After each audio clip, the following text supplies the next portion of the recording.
Sentire Media. Ciao a tutti and welcome to Venice Talks, a podcast series dedicated to Venice in Italy.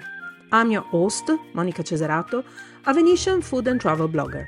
Join me as I share my insider knowledge to help you explore Venice at 360 degrees. In this weekly podcast, we'll dive into the heart of a city, uncovering hidden stories and connecting with the people who make Venice unique. The artisans, the writers, the fashion designers, the bloggers, the journalists, and more. Let's break free from cliché and discover the true essence of Venice, not just the monuments, but the vibrant people, the Venetians. Experience Venice the right sustainable way. You can find me on my blog at www.monicacesarato.com and across all social media platforms. Enjoy the episode and let's journey through Venice together. Welcome back to Venice Talks, Season 2, Episode number 7. Hi everybody, welcome back to Venice Talks. Today another very special guest. She's already been on the show on the last season and I'm so happy to have her back again. And is my dear friend, one of the best guys in Venice, Monica Gambarotto. Ciao Monica, how are you? Ciao, Monica. We have the same name, apparently. That is the best name in the world, of course. In the world, definitely. I'm fine, thank you. It's been raining for the past 2 weeks, and so the mood is not really the best. I think I feel like I should build an ark and call myself Noah. Because, I'm looking outside. I'm not. I don't live. I don't live in Venice, but I feel like I am because I'm surrounded with fields that are literally flooded with water. So I do feel like I'm in the middle of a lagoon right now. Yes. Do I believe that? But anyway, the weather's Monica. Getting better. So last time we spoke about your tours, we spoke about children because you do in tours particular. Tours with the children that obviously we're going to mention later on anyway. But today we decided we wanted to talk about something that we both have very, very, very dear to our heart, and that are the artisans in Venice. Exactly. So first of all, I know, but I would like everybody else to understand how long? No, okay, let's rephrase this. Let's go right from the beginning. Where does this passion for artisanship, not just art, but for artisanship, for trade, for the skills comes to Venice? Because we're not talking just now. It's been thousands of centuries since Venice was born that this the skills and the trades have been important. Why? Well, there are several reasons. Of course, everything in a city like Venice had to be manufactured for a large amount of people because Venice was a very cosmopolitan city with a whole lot of inhabitants.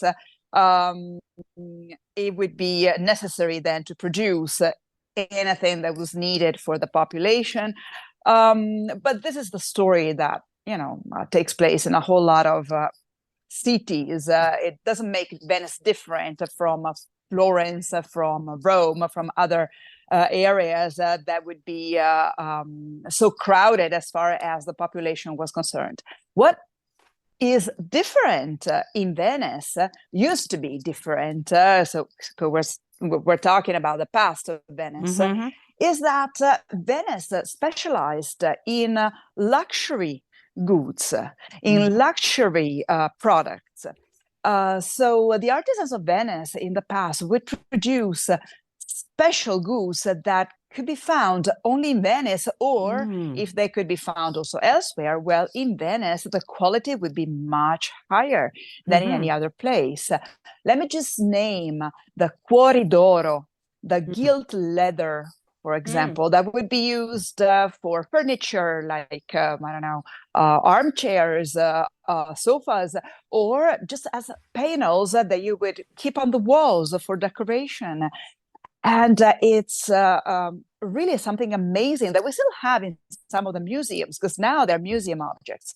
And a lot of people, a lot of wealthy people in the past that needed such gilt leather would come to Venice. The Venetians became excellent goldsmiths at some point, not for their entire history. We know that Florence eventually became an excellent place for jewels, as well as Vicenza, by the way, nearby Venice. But at some point, Venice was one of the capitals for jewels, because Venice would import a whole lot of precious stones from faraway countries, from China, India, from those areas, from where most of the other European merchants would be excluded, simply because it would be so difficult to travel that far, right? Just a parenthesis, this year we celebrate the 700th years after Marco Polo's death, right? The anniversary, and the anniversary of his death. The anniversary, of his death, 700 years later. And Marco Polo was probably not the first, but the one that left so much information about such faraway countries. And just to stress the fact that the Venetian merchants and travelers were explorers, they would go to such faraway places with the aim of importing something that was absent in Europe. And Venice became such a great market for such luxury goods coming from such countries that at some point, everybody in Europe was forced to come to Venice to find such goods. And also forced to sell them here. So it was both to sell them here, exactly. And at that point, having so much, let's say, precious raw material coming from such faraway countries, the Venetians became excellent artisans in using such materials. We're talking now specifically of precious stones to create I wouldn't say jewels, but works of art. Of course. And we're talking about, we can honestly say, we can definitely pinpoint, made in Venice was born then.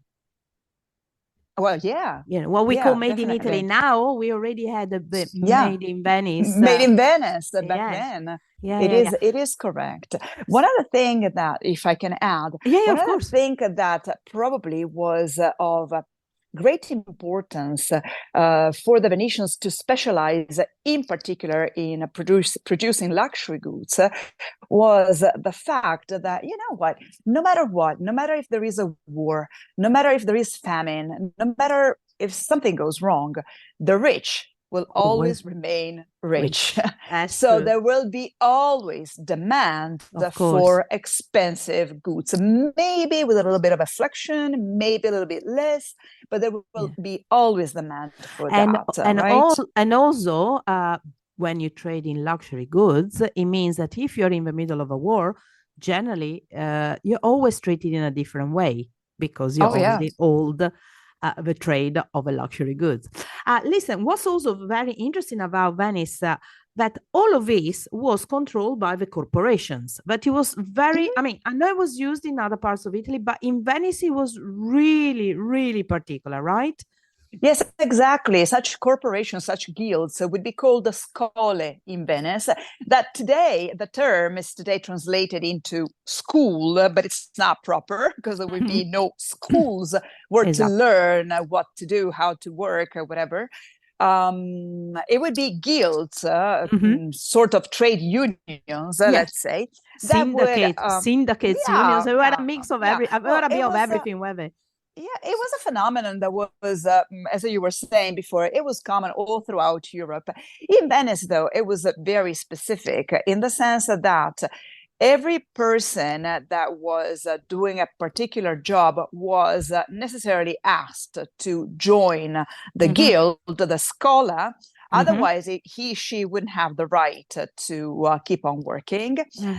These guilds would be very strictly regulated by a system of rules called mariegola.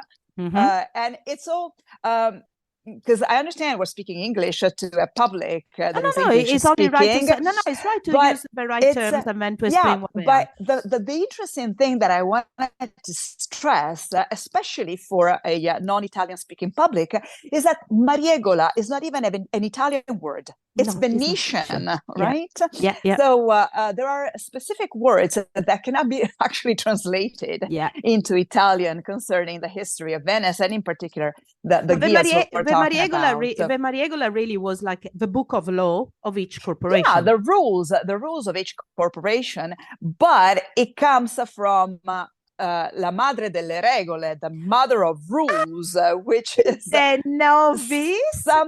Well, it's one of the possibilities, one of the options about the origin of the name, of course, not necessarily the only one, right? So how do you translate it?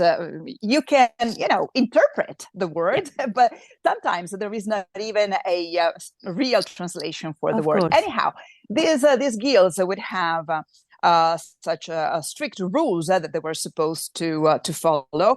Very importantly, they were supposed to give mutual support to those that maybe were sick, to those that had trouble. So they would support each other in case of necessity. Well, also, for example, if one of the member, one of the artisans, one of the member will die, they will take care of the family, wouldn't they? Family, of course. Yeah. In particular, if the person left a wife with several children that were very, very young, very little, and couldn't work. Yes, of course. Same thing. If you at some point you were too old to work, and you had no money at disposal, of course they would take care of you, because being an artisan back then could mean that you could earn only for the day, and you could not really save a lot of money for your future years, right? And but sometimes still it was a beautiful, I mean, if you think it was such a forward and ahead of time way of old in the city, because I mean that's one of the reasons why Venice managed to stay independent, I think, is because of its system of corporations. Yes, it was some sort of a welfare system that was private, in the sense that it was not granted by the state, but in any case it was regulated by the state, because all these rules that the corporations had to be approved by the state, and the state would control such organizations, and obviously they guilds strictly. And they control the taxes that the corporation will take of from course. and they were. Am I wrong in saying that Venice had one of the highest taxes in Europe back then? I think they were. I read somewhere that they were very high. Yes. Yeah. The system of taxation was very high, but I feel that somehow it was fair, because we had no upheavals, if you think, in the Venetian history against the state because of too high taxation, meaning that which instead would happen in other areas, in other countries. I mean, people that would have to pay everything they had in taxes with no money left for a living, right? This actually, for centuries at least, never happened in Venice. I'm not saying that there would be no poor, right? There would be poor. But even the poor were looked after in a way, were exactly. they? I mean, obviously, they weren't rich or anything like that, or at least but at least they would have a place. They would have a place where to stay at and something to eat every day, right? Exactly. At first, because of some institutions that would assist them, and then they would be helped in finding a job or doing something. So really, really poor people that were starving, were absent in Venice, at least for centuries, right? Or they would be a very short amount of a very small amount of people.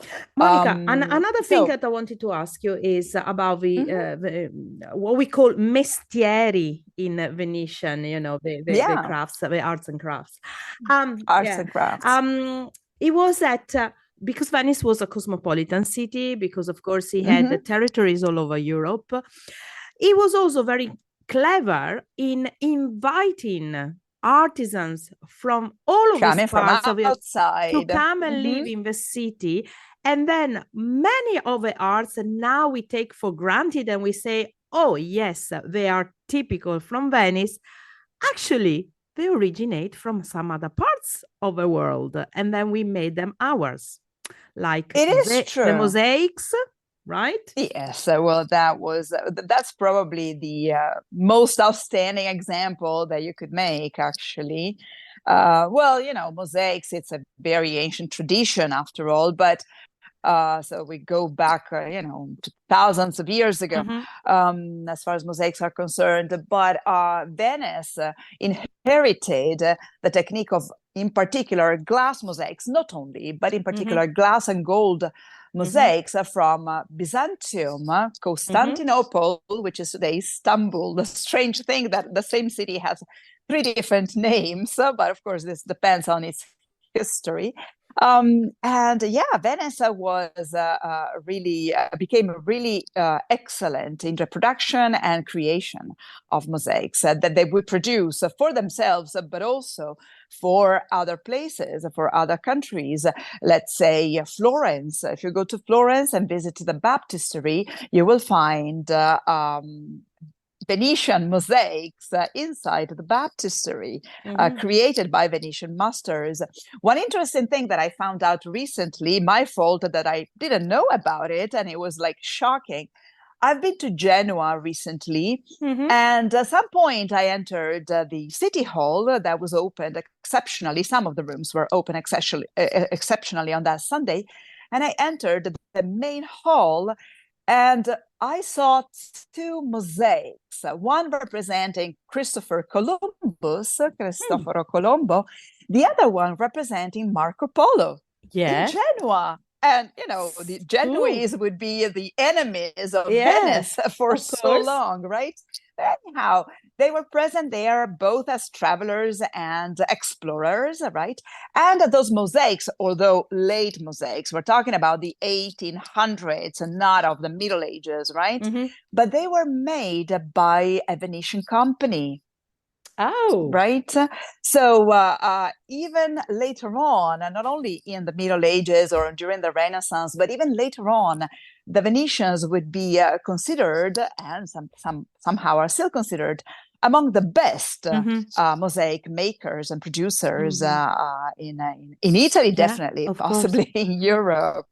It's Yeah, really and funny that's also. Yeah, yeah, yeah. A lot of people don't actually also realize that the gondola, that obviously is Venetian, but the yeah. original people that started to do the boats weren't from Yeah. Venice. Oh, yeah. So it's really No, I funny. mean, They were from the most of not mountains. only exactly, not only the gondolas, actually, Yeah, most of all the the boats. carpenters, Yeah. most of the Oh, carpenters okay. that would take care of boats originally would come from the mountains, and the reason is that the wood Yes. came from the mountains, from Yeah, the Alps in particular, not only, but in particular from Cadore, which was exactly. part of the Venetian Republic, right? Uh-huh. And it's funny that, when you visit a squero, the Yep. little boatyard and there are very few today left in Venice, the little boatyard where the gondolas are still created, are still produced. The construction is, I mean, the building when Mm-hmm. the where everything takes place is made out of wood itself, and somehow it reminds of the huts that you Yeah, could find in the mountains in the exactly. past, right? Yeah. So yes, and so yeah, and the gondola itself, we don't even know whether it was originated Mm-hmm. in Venice or the Venetians brought it from outside. Mm-hmm. We don't even know the origin, although, again, there are several options, several Mm-hmm. possibilities, but we don't even know the origins of the word gondola. We just know that the first time we find the word gondola was in a document that dates back to 1094. Oh, okay. That's quite Okay, far. That's quite so far. Go. yeah, it's centuries, almost 1,000 years ago, by Yeah, the okay. way, So we right? can say it's traditionally Venetian. Come on. Yeah, well, after 1,000 years, Yeah, yes, yeah. it is. Okay. It is. Right. So let's jump to the present because obviously we want to Yeah. give decided among you that because we both love the artisans of Venice Oh, yeah. and we trying to support as much as we can, but Yeah. we wanted to explain to the public where this love comes from and why so much for Venice and maybe not a bit less for some other parts of Italy. But let's go to the present. So let's talk about now. So you obviously, you know, I'm in the middle of writing a book about the artisans of Venice. Are you? I thought I told you. Oh no, I didn't. Oh, yes, I am. Yes, so yes, I know. So the other day I was walking around with my photographer that I'm so happy. You will discover it, guys, ladies and gentlemen, when the book finally will be published, probably next year, I assume, because I still haven't wrote it yet. I'm working on it. Well, I was walking around with my photographer. We were trying to compile a list of artisans because, you know, people keep saying Venice is dying, you know, it's all Chinese made souvenirs, blah, blah, blah. So at the end of a day, we were walking around, we managed to actually file a list and we haven't finished yet. Guess the number of artisans. And I'm talking about unique artisans. I'm not even talking about people that in the same trade make the same stuff. I'm talking about each one is totally unique. Shoot a number. Dozens.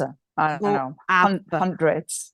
100 at least 100. Yeah. Now, 100 artisans in a city that counts less than 50,000 people, in a city that is about 3 square kilometers, it's a lot. So I'm fed up of people telling us that Venice is dying. Venice is not dying. The artisans are there. All you're going to do is walk into their shops and buy the stuff.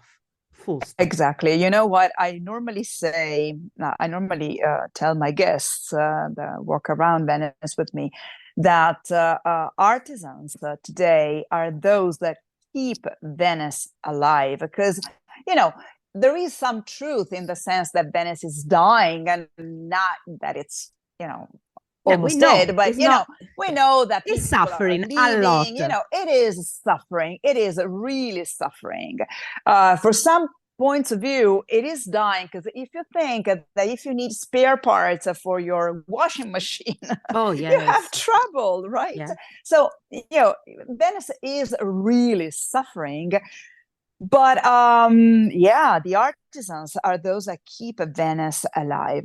If I can start, I mean, if I can tell something about my personal experience. Yeah, of course. The reason why I'm so engaged with artisans of all sorts, any kind of artisans, actually, although there are some that I prefer, some others that maybe don't appeal to my senses that much. Yeah, of course, everybody's got his preference. I have mine, you have yours.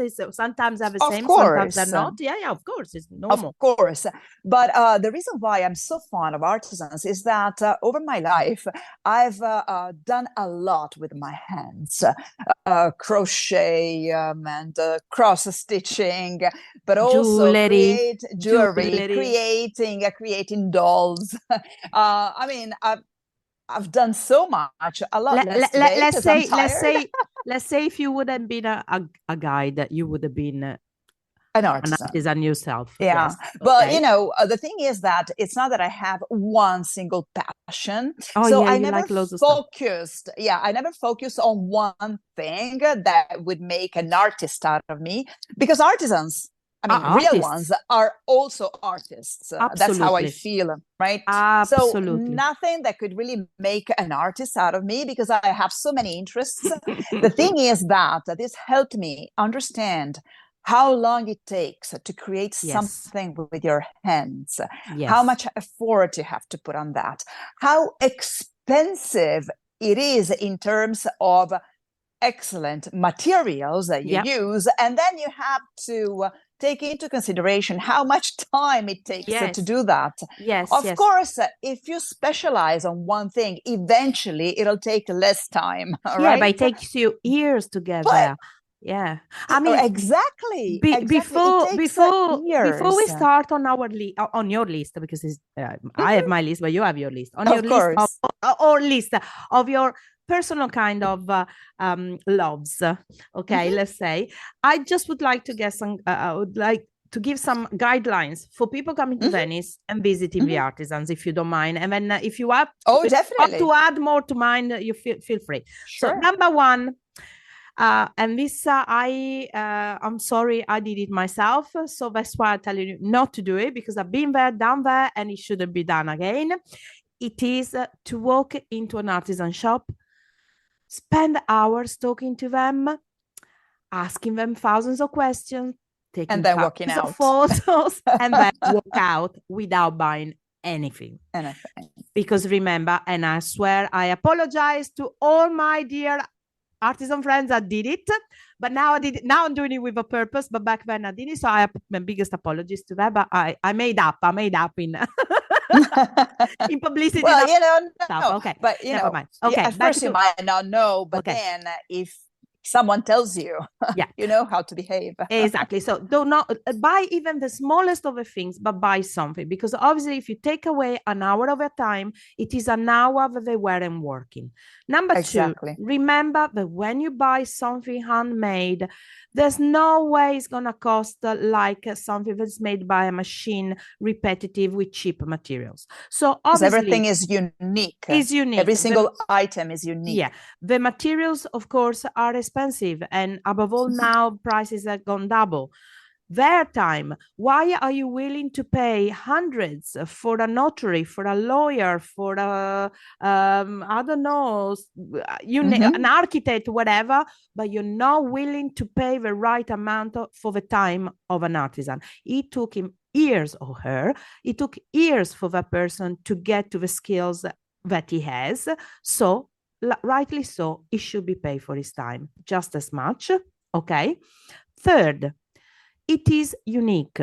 It's not going to be done in numbers, in series. It is each piece is unique, and that's how you recognize an artisan. Then when you walk in, feel free to ask them questions, because they're happy to tell you, but make sure that you walk out buying. Otherwise, you are just using them, literally using them, because experience, the new experience, what do you call it? Experience tourism, experimental tourism, whatever they call it. Beautiful. It's beautiful, fantastic. We love it with storytelling. But guys, they're not actors, artisans. They're workers. Exactly. To pay bills.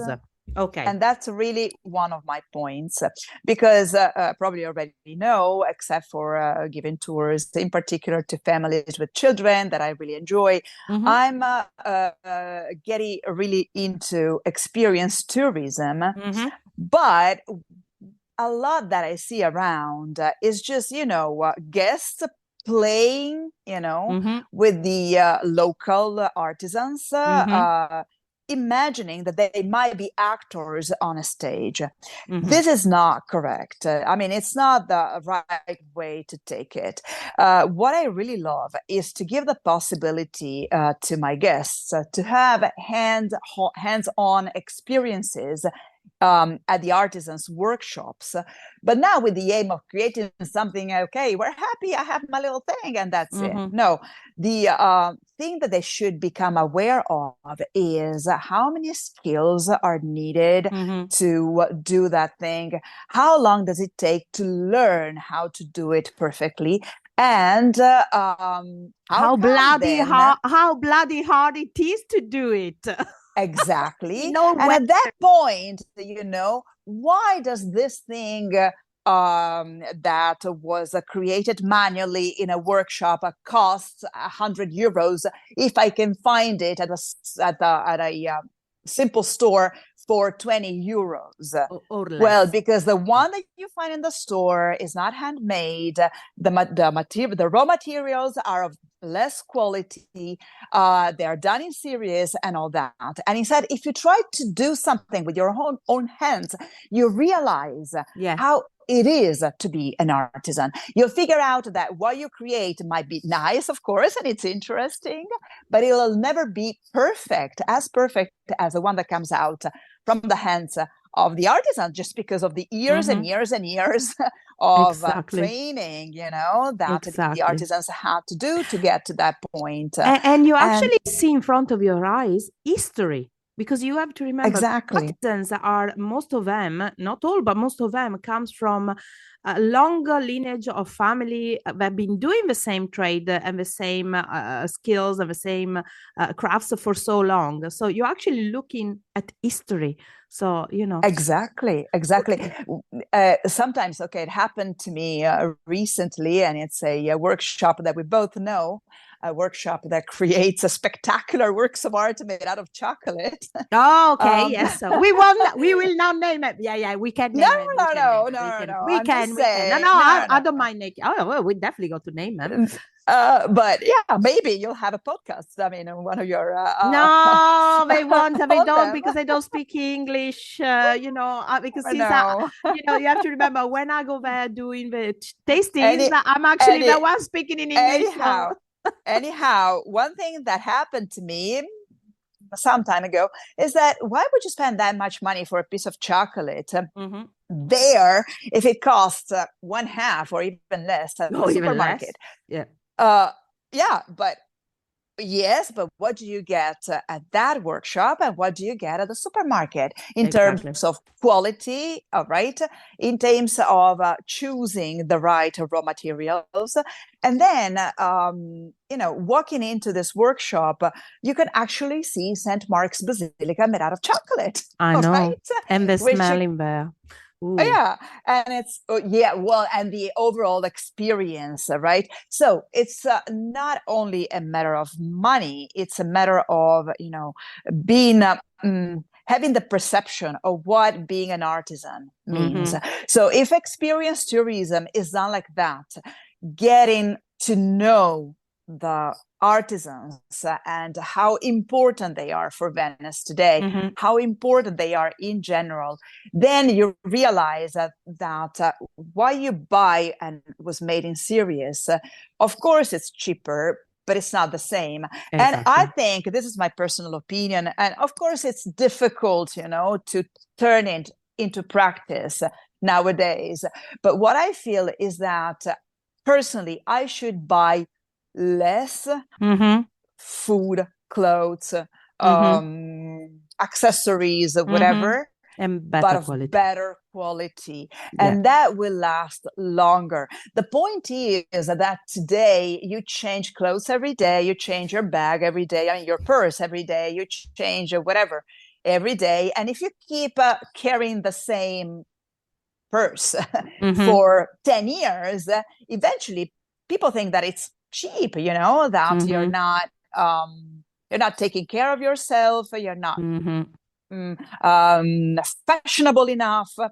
But that's, consuming, Yes. consuming, Yeah. consuming. Yeah. And this is also part of tourism, hitting Mm. every city. I've been there, Yeah. only for some hours Yeah. sometimes. That's a consuming Yeah. touristic We need to, places. people need to slow down. So, Exactly. Monica, Yeah. what some artisans now, because we said we're gonna Mhm, give them some names. Go on, let's mhm. start. Go. They're all, Oh, the okay. floor So is yours, as they say. actually naming the artisans, Mm. okay, right? Some. I mean, 100. Some No, of the okay. we can't do 100. So some.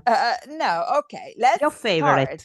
Let's start with the artisans that I work with, Yeah. as far as experiences are concerned, right? And one of the workshops that I really like is called Artsanart, Yes, and beautiful. yeah, and they create decorated paper Mm-hmm. entirely by hand, and with that paper, of course, they also create notebooks, earrings, accessories of all sorts, pencils, and so on, right? Where are they based? They have this workshop at Barbaria delle Tole, which is and the name is a program in Massively itself. long, yeah. Yes, and it's close to Santi Giovanni e Paolo, the Church of Mm-hmm. the Saints John and Paul. So it's north of St. Mark's, very close to St. Mark's area. But there are some guests there, but I wouldn't say that it's one of the crowdiest areas in Venice. And it's interesting to go there because you can try on your own to decorate a paper exactly the same way as they do. Of course, assisted by the two of them. It's a husband and wife, Isabella and Federico. And of course, they tell you about the skills. And again, at that point, you understand that before you get that notebook, you have to create the paper. Of course, for the binding. And so it's not simply a notebook. It goes, it goes beyond that. And so you understand how long it takes, and then how skillful you have to be to obtain the perfect decorations. Also, what I really love is beads, the Venetian beads.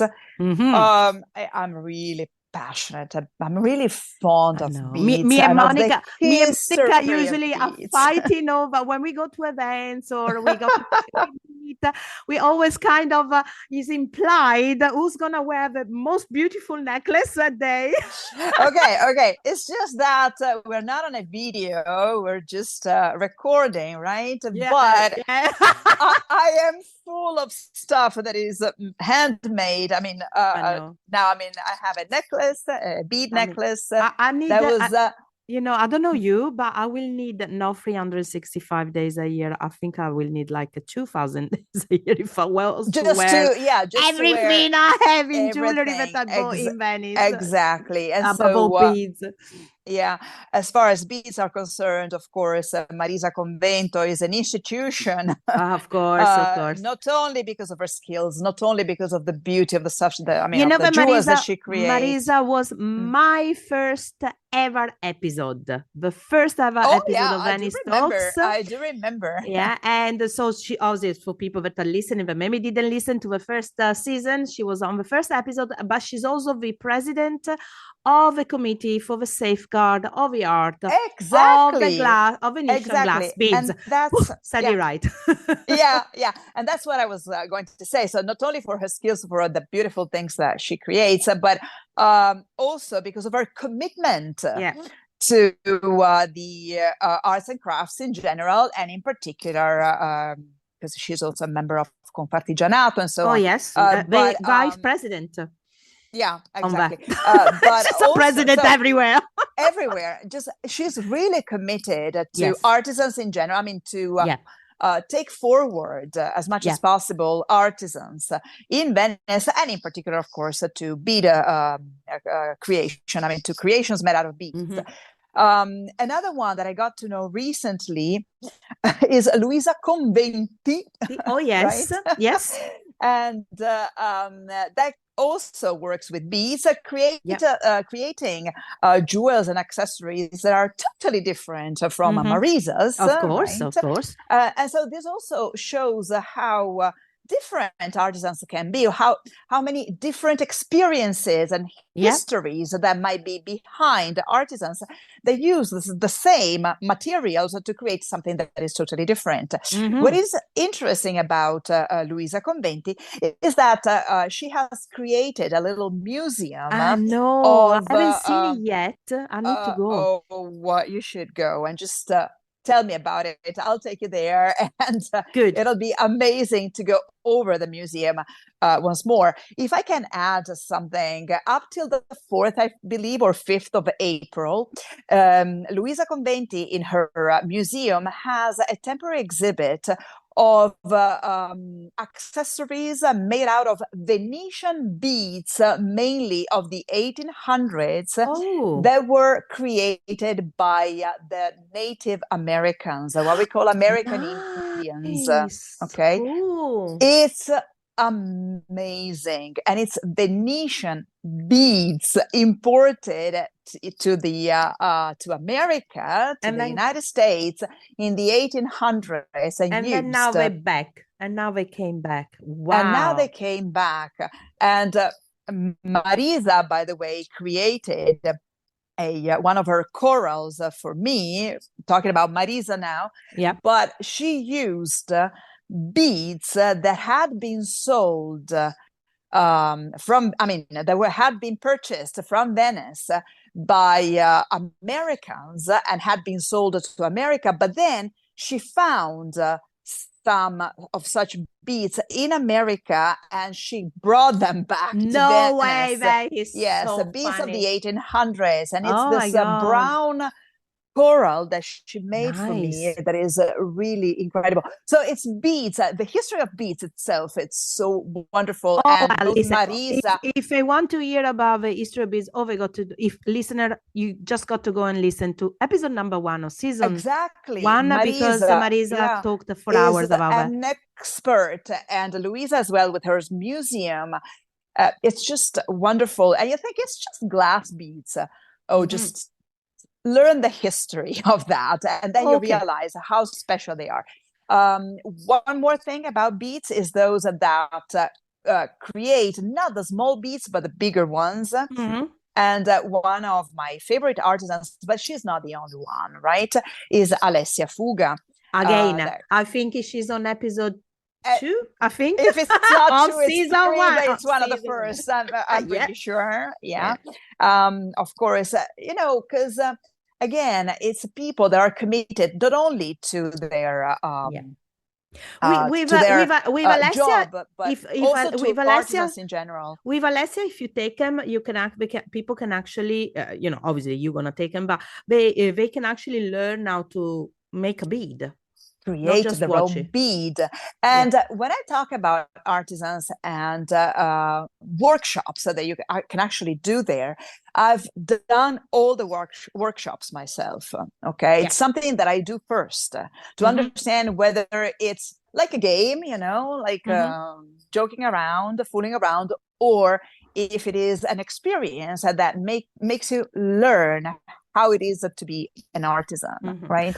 And so, and this is really have you got some very quickly, because the time is running. We're running out of time. Yes. So another couple of names, and then obviously people are gonna have to call you to organize these things. But so another couple of names to tantalize people into going into some experienced tourism in Venice. Okay, let me name just one that my sound. Okay, there are so many more, so I apologize for those that I'm not naming, but it's not giving a list. They got to call you to and we have so many different opportunities, and of course, one company that I really love, and they are artisans, is Venice on Board. They have a little squero, a little boatyard where they repair historical boats.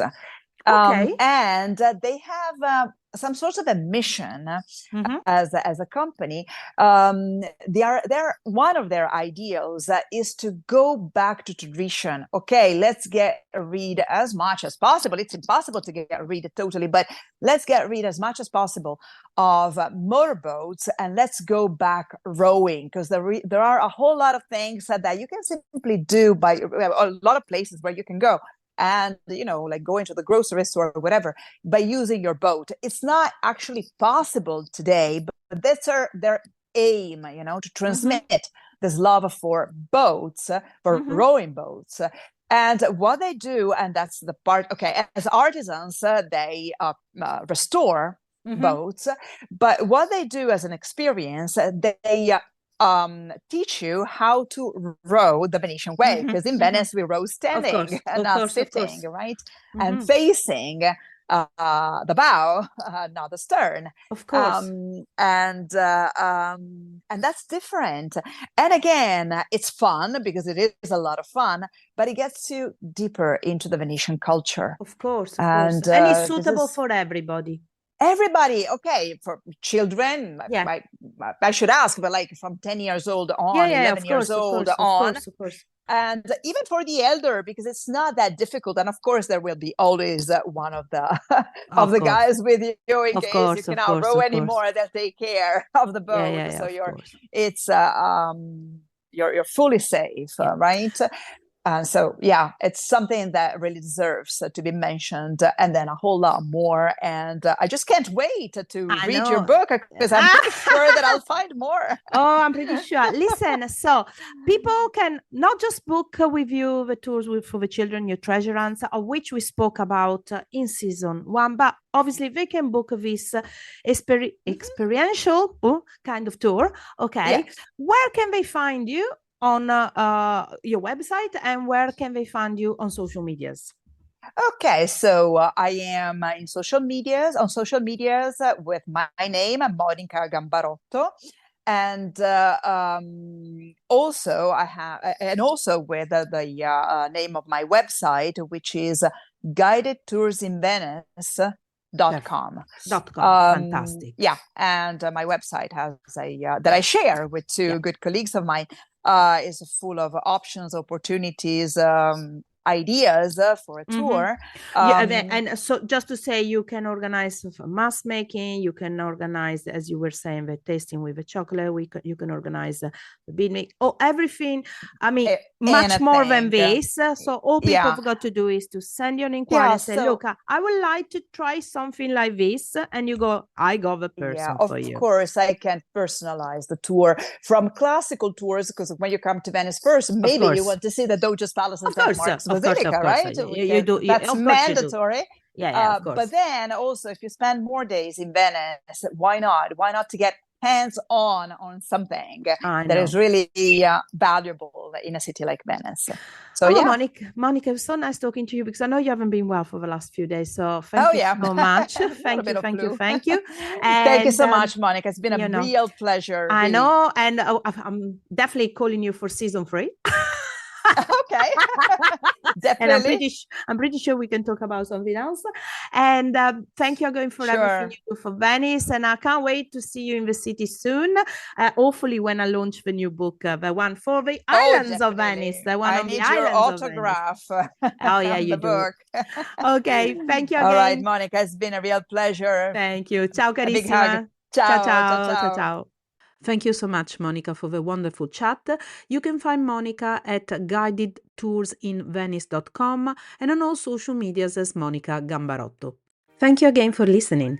Venice Talks podcast is a production of Sentire Media, created, produced and hosted by me, Monica Cesarato. Follow Venice Talks wherever you get your podcast, and if you want to book a food tour or a cooking experience with me, you can find me over at www.monicacesarato.com and on all social medias with the handle at Monica Cesarato, where you can follow my adventures around Venice. And don't forget, if you love this episode, please rate it and leave a review. It's very much appreciated.